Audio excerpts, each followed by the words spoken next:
ትልቅ ማስጠንቀቂያው ምንድነው እነግራችኋለሁ። ከዛ በፊት ግን እነ ርግብና እነ ባዩሽ እንግዲህ ያው በመጨረሻ ተጣልቷል። ሌባ ሁሌም ሲሰርቅ አንድ ላይ ነው፣ ሲካፈል ነው የሚጣላው የሚባለው አባባል ይሄን እውነት አድርጌ አይቼዋለሁ ማለት ነው። እውነተኛም አባባል ነው።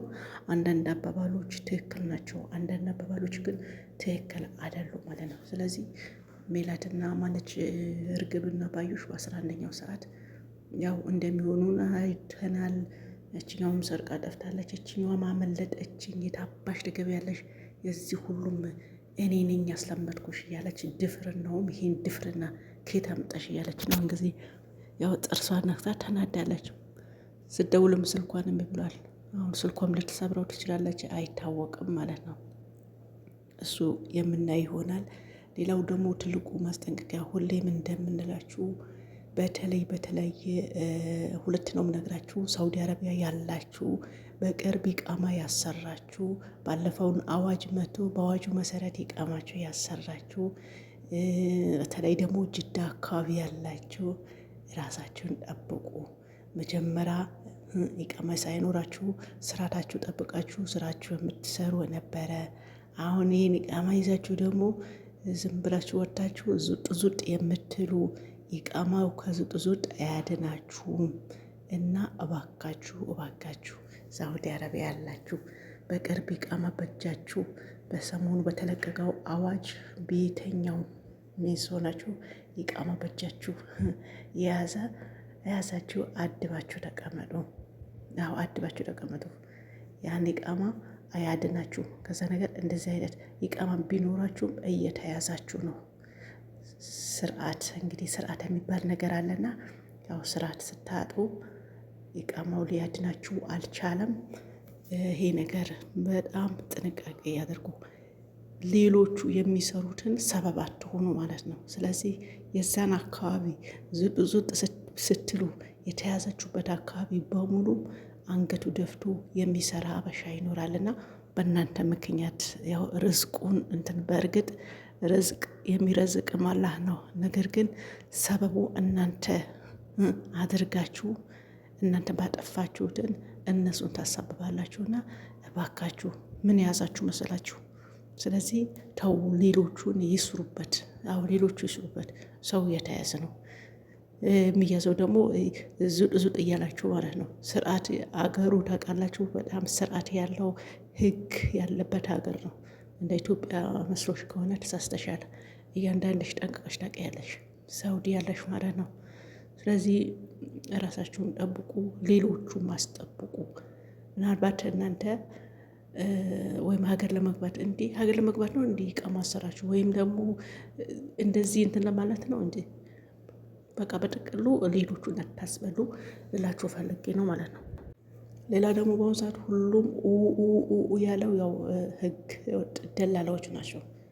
በእነዚህ እንዳትሸወዱ። አንዳንዴ ያው ስታዳምጡ ሚዲያ መጠቀማቸው ካልቀረ፣ ስልካችሁ መጠቀማችሁ ካልቀረ፣ መከታተላችሁ ካልቀረ እንዳትሸወዱ። በደንብ የሚባለውን ስሙ።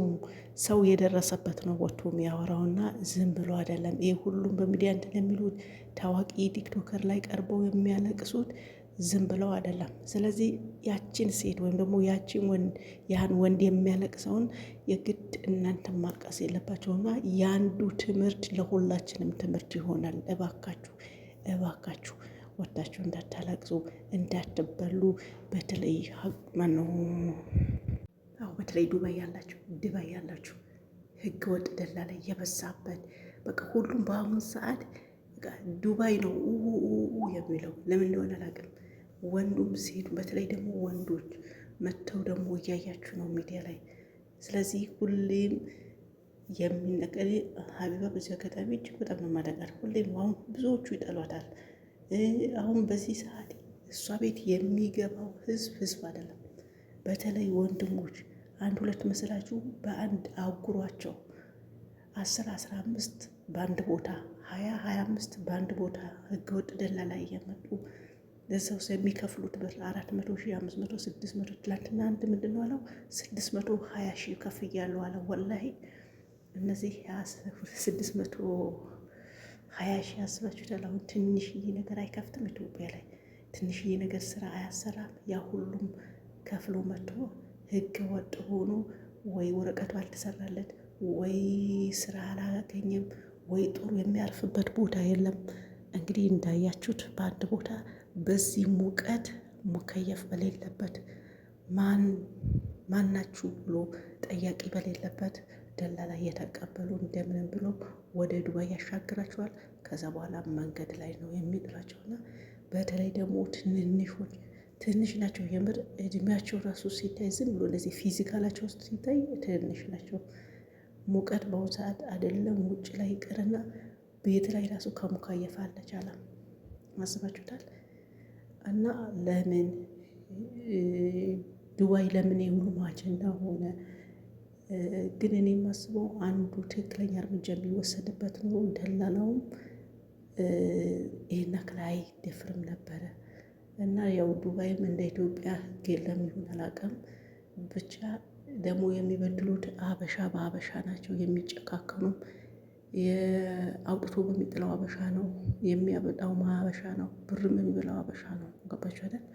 ስለዚህ በዚህ ያክል ተጨነካክነናልና ምናልባት ለማምጣትም ሀሳብ ያላችሁ ወንድማችሁ ለማምጣት ያስባችሁ እባካችሁ ይህን የሚታየው ያው እውነት አድርጉት።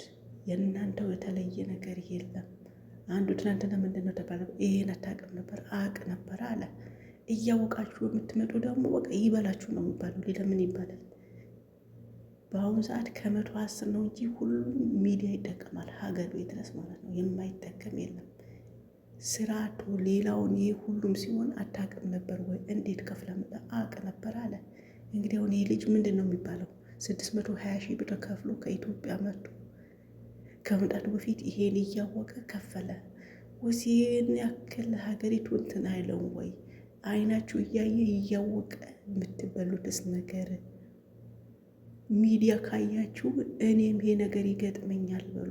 መቼም የእናታችሁ ልጅ አባታችሁ ልጅ እህታችሁ ወንድማችሁ አይደለም ተማምናችሁ የምትሄዱት እዛ ጋር የሚቀበሏችሁም ደላላ ነው፣ የምትከፍሉትም ለደላላው፣ ስራውን በደላላ ነው። መቼም እዛ የእናንተ ልጅ ቁጭ ብሎ ተቀብሎ ስራ እንትን የሚል የለም። እነዚያማ ቢኖር ኑሮ ይህን ያክልም አትከፍሉም ነበረ። እና እባካችሁ አንዱ ሲጎዳ ካያችሁ የእኔም ነገ እንደዛ ነው ብላችሁ አስቡ እንጂ ዝም ብላችሁ አትግቡ። እንደዚህ ዘመዶቻችሁ ለማውጣት ወይም ደግሞ ለማምጣት የምታስቡ ካላችሁ በእነዚህ አይታችሁ ተማሩ። በቃ አሁን ሀቢባ አንዱ ትረዳለች ምን ታድርግ? የቱ ረታ ነው የምትችለው? ሰሞኑን ሙባረክ ካያችሁት ወደ 12 ሰው ይዞባት መጥቶ ምንም መፍትሄ ያላገኘ እሱ ሲፈልግ መፍቶ ላገኘለት ነገር 12 በህገ ወጥ ደላሎች መጥቶ መንገድ ላይ ተጥሎ ደላላው ለማናገር ሲሞክር ምንም ፈቃደኛ አይደለም። መጨረሻ አንቺ ጋር መፍትሄ አላጣም ብዬ ነው መጣሁት ብሎ 12 ልጆች ይዞ መጣ። ያው በ4 ቀን 5 ቀን ነው መሰለኝ ላይቭ ቁጭ ብላ ትላንትና ሁሉም የስራቸው ካንስሌሽን እንዲሰጣቸው አድርጋ በህዝቡ ብር ለምና ወደ 4000 ድርሃም ካንስሌቻቸው የሚከፈል ነገር እና እያንዳንዳቸው ያው ስራ እንዲገቡ ተነጋግራ እንግዲህ ትላንት ጨረሰች። በ4ኛ በ5ኛው ቀኗ ማለት ነው። ያን ጨርሳ ቤቷ ልትዘጋ ስትል ደግሞ ሌሎቹ አይመጡም እንዴ? እኔ 5 ቀኔ ነው ይኸው የቁጭን ምን ላርግ? እስቲ ሌሎቹን ጋር ሄዱኑ ይርዳችሁ። እኔ ሁሌም ብር መለመን ይሰላቸኛል። መጀመሪያ ካወቃችሁ አትምጡ። እኔ የቱ ረድቼ የቱ እችላለሁኝ እባካችሁ ብላ ራሷን ምርር ብሏት ማለት ነው። ደግሞ የሚመጡት አንዳንድ አይደለም፣ በጣም ነው የሚያሳዝኑት። በቃ እንደነገርኳችሁ 10፣ 15፣ 16 እንደዛ ነው ያሉት። እና እንደዚህ አይነት ነገር ስለበዛ እባካችሁ ብራችሁን አትበሉ። የሆነ ካፌ ነገር ክፈቱበት፣ ካልሆነ ሊስትሩም ሰርታችሁ በቃ ግቡ። መቼም ቢያንስ እኮ እንደ አንድ የሁለት ይበላል። በአቅሙ እኮ ኢትዮጵያ ውስጥ ሳይበላ ሳይጠጣ አይቀርም።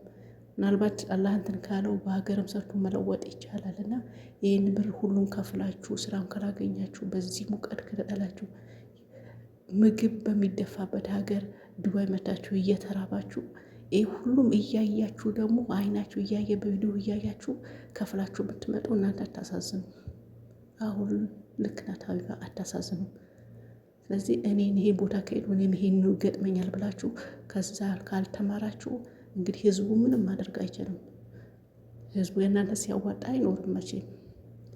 እና እባካችሁ ለማለት በየቀኑ ስለሚመጣ እኔ በጣም ነው እኔ እንጃ ወላሂ የሚያሳዝኑኝ ማለት ነው። እና ራሳችሁ ጠብቁ። ሰላማችሁ ይብዛ። ባይ ባይ ባይ